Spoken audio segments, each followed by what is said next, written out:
大家好，我是小王，你们今天过得好吗？今天我们继续要前往的是地中海啊！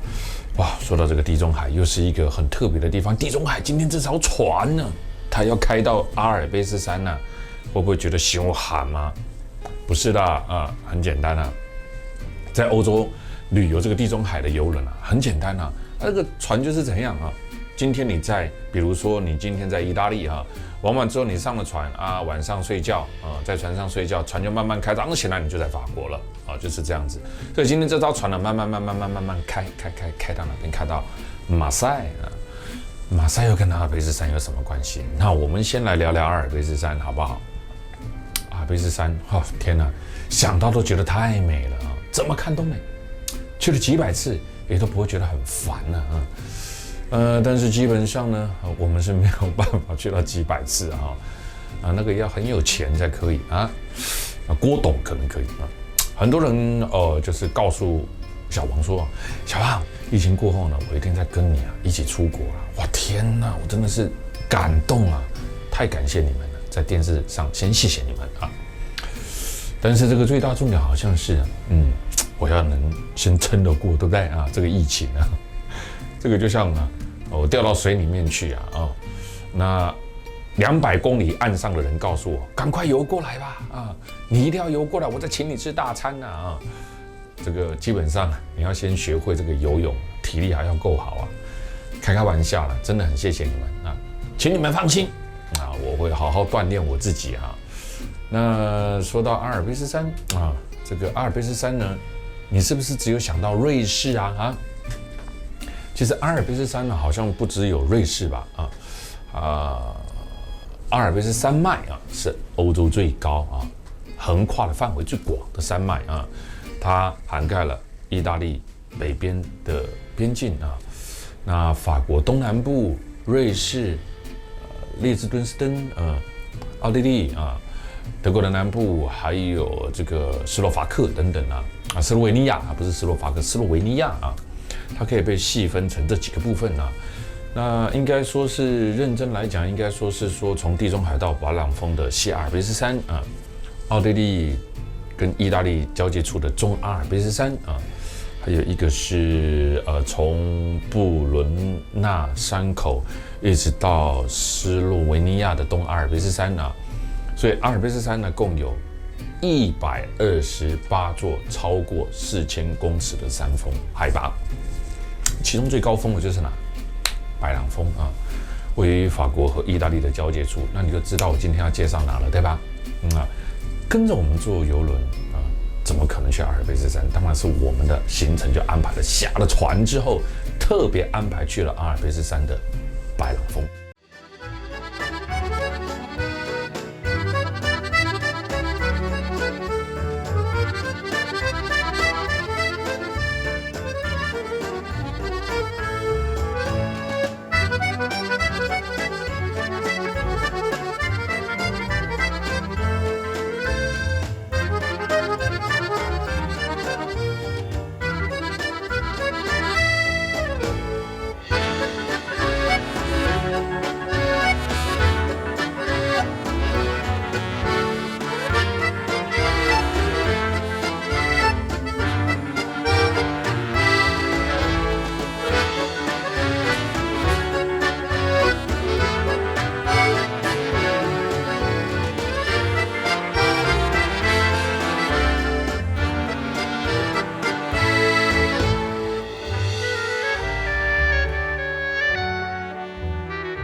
知道吗？欧洲最高峰在哪里吗？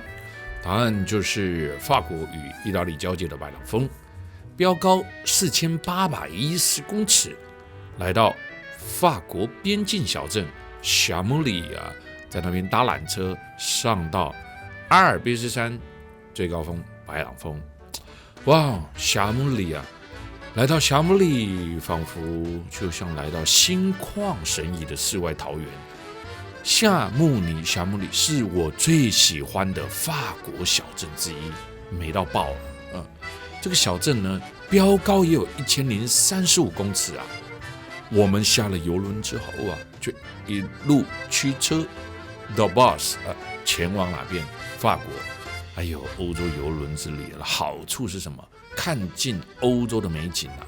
再来呢，不用天天搬行李啊，每天都坐在船上面看美景、吃美食。船停靠在哪个国家，就下船去那一个国家玩啊。那现在我们的船呢已经结束了啊，但我们在行程上面都多加了一个，就是去走法国白朗峰啊。白朗峰的意思叫做是白色山峰，是阿尔卑斯山的最高峰。没有看过武侠小说吧？有没有看过啊？有看过的话，你就会觉得这些孤独的山峰被冰雪包覆、吹袭，像是独自在严峻的这种环境下练盖世的武功，有没有？又感觉随时会有冰山老妖什么的呢出现在这里飞空对决。慢慢的，我们就看到连绵的山都是白雪碎啦。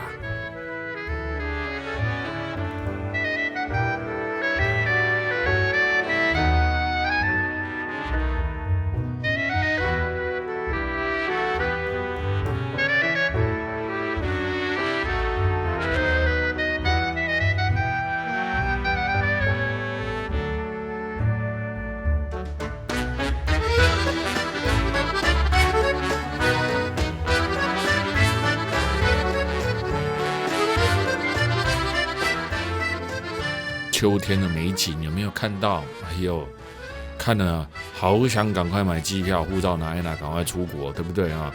你看这里有专门针对巴士收钱的道路哦。在法国，在欧洲，他们会有很多不同的路段，针对不同的车、不同的行驶国家等等呢，去做区隔，去做收费，所以他们都有足够的费用去做维修啊。这个要是在台湾，你给他到处收不一样的费用，大车收什么，这个收什么，那个收什么，哇塞，你马上来被投诉到爆哦！有没有发现呢？在我们台湾最常遇到的是什么？不管发生任何事他不是找地方单位，第一个都是什么？叫市长出来，有没有？第二个是什么？叫总统出来连小事情阿狗阿猫都叫总统出来我想这大概也是台湾才会发生的事情反正每一个部门每一件事情都有相关部门等去找负责单位的人就好了，对吧？我们搭乘缆车上山，先到达标高2310公尺的第一个转乘点，转搭第二段缆车前往标高3842公尺的南针峰。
空气好，风景美，然后呢，太阳呢照在我们的身上气温呢平均呢就在5度左右，上山会在0度以下，那种感觉有多棒所有的景色看起来都是那么的清透。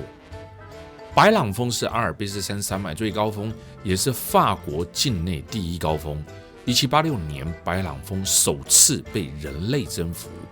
白朗峰的山顶呢，终年呢就像这样覆盖着厚实的白雪，现在好像越来越少了，暖化。所以呢，这个当地的政府就是法国政府啦，白朗峰是法国的嘛法国政府它每2年呢就会帮白朗峰呢量身高。白朗峰最高的时候呢是在2007年呢，海拔是4810公尺啊。那由30名的专家所组成的团队呢，每一年呢都会去测得白朗峰的海拔啊。但是呢，每一年呐都不一样哦。所以呢，目前测起来是怎么样？一年呢比一年矮呀哈。事实上，10多年来哈，白朗峰就怎样以每年平均15公分的速度啊，在慢慢的变矮，你知道吧？哎呦，这个暖化有多可怕哈！今天呢，天气赏脸啊，你看看呢，白朗峰看起来呢就这么的美丽啊，有欧洲之极称号的白朗峰。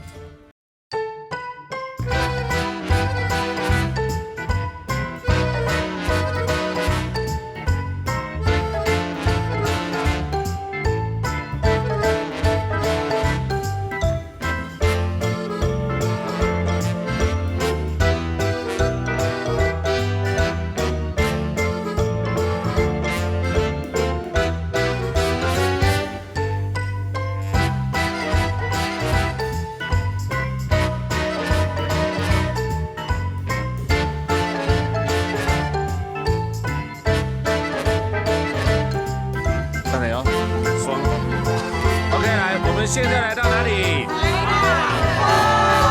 赞哦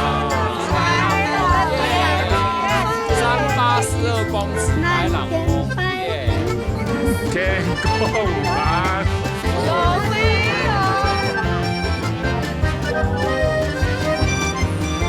OK， 来，我们先来坐电梯啊。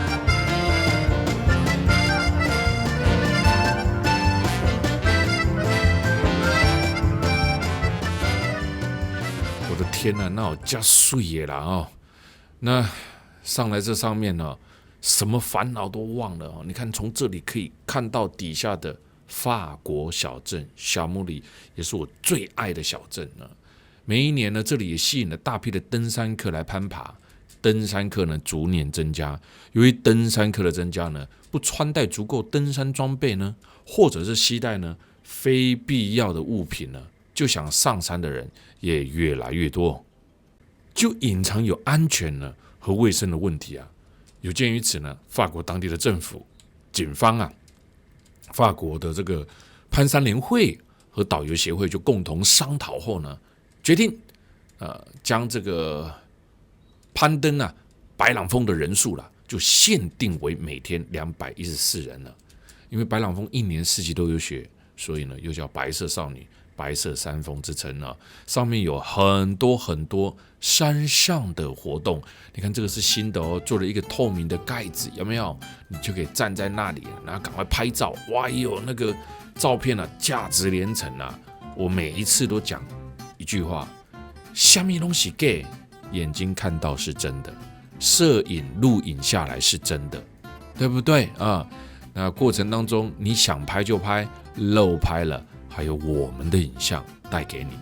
多年后回来，你看看，再次在电视荧幕上或者在我们的 YouTube 频道上再看到这些景象的时候，有没有内心澎湃激动，对吧？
这里有很多这一种登山口攀岩的，都可以看得到他们的装备非常非常的齐全有没有看到那个钉子都勾在雪壁上面啊？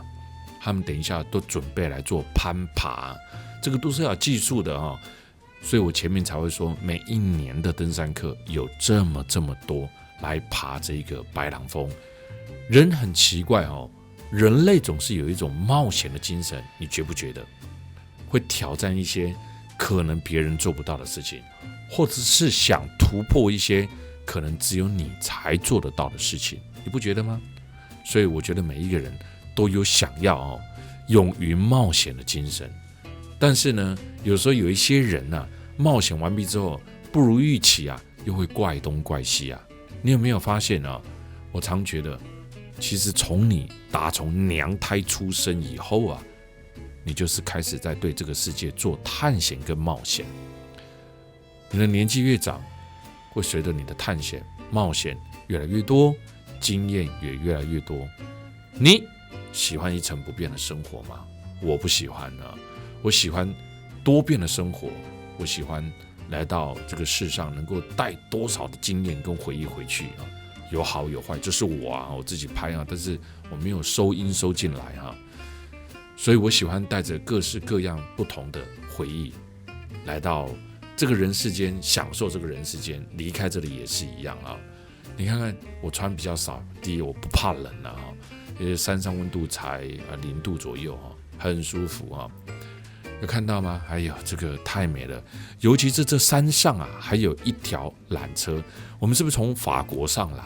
它还有另外一条连接法国南针峰跟法国、瑞士、意大利边境的缆车路线这条缆车路线呢，凌驾于冰山之上。这条缆车路线由意大利的杜里理工大学花了4年的时间建造而成，就是你上了白朗峰，有另外一条缆车坐下去会到意大利它在1958年开始营运，那个时候是民国47年的时候嘛，真不可思议我的天哪台湾在美援时期，有发现吗？那一年还爆发了，民国47年爆发什么823炮战经济还没起飞人家就盖了这些缆车我的天哪，和这些先进国家比起来了，我觉得有时候看到电视新闻在那边吵吵闹闹，讲一些有的没的都不禁觉得汗颜一个国家民族素养有多么的重要，知识有多么的重要，教育有多么的重要。台湾有时候在某种情况来讲算是硬体设备算是落后了数十年了，但是加油一定做得到一定做得到超英赶美，对吧？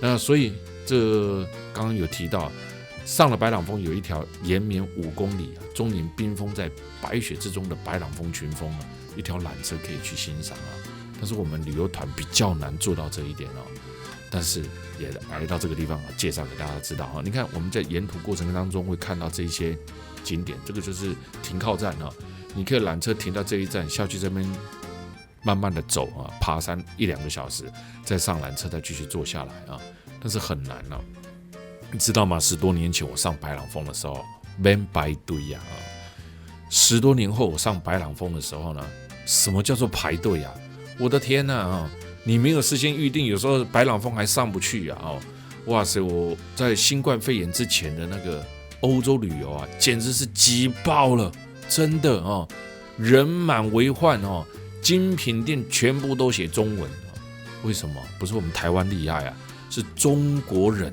哎呦，他现在经济大爆发几乎占据了全世界各地虽然我们有时候讨厌人挤人，没错，但是不得不否认那个经济的爆发力之吓人所以导致成很多的景点都塞满了人潮尤其是当时除了中国之外，亚洲的经济也起飞嘛所以当时的整个大环境都是如此。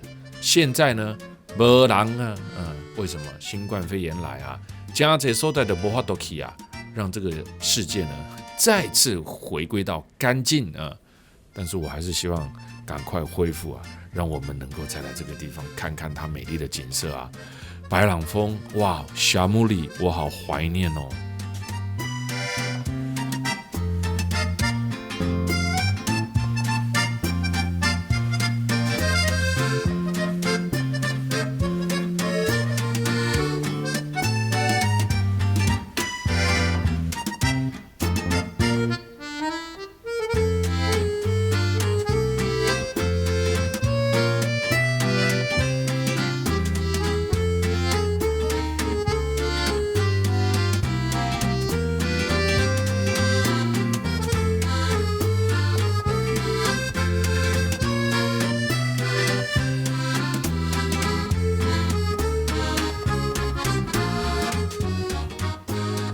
小莫里的白朗峰是一个位于法国、瑞士和意大利边境的小镇哦。在中央广场，你会看到个男人的雕像啊，他们呢遥望着远处的山峰。1786年的8月8号啊，父亲节啊，两个小莫里的村民呢，雅克、巴尔玛哈，还有呢米歇尔、Gabriel 啊，他们呢史上第一次，他去怎么样征服了白朗峰的最高峰啊？那所以就立了一个铜像在这边了啊。那还有呢，当时呢这里呢还有一个为了研究高山植物出重金悬赏登顶白朗峰的人呢，在这里都可以看得到他们树立的铜像。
夏莫里是法国海拔高度最高的小镇，在这里有各式各样的活动，登山、坐冰河列车、坐缆车、搭飞行伞啊，很多啊，直升机有钱你都可以坐啊。连绵不绝的陡峭的阿尔卑斯山山脉啊，就让夏莫里成为了世界的滑雪胜地。每一年的冬天呢，吸引非常多的人来到这个地方滑雪。第一届的冬季奥运会就于1924年在这边所举办，而且这个地方也拥有了世界上密度最高的米其林餐厅。在整条路上，你知道吗？你都可以享用到道地的法国美食，你也可以选择一个好的米其林餐厅。哇，我好怀念你啊，夏莫里！希望之后我们再有机会继续为大家介绍欧洲地中海邮轮，再介绍法国夏莫里。我们在白朗峰山脚下最美丽的小镇——法国夏莫里。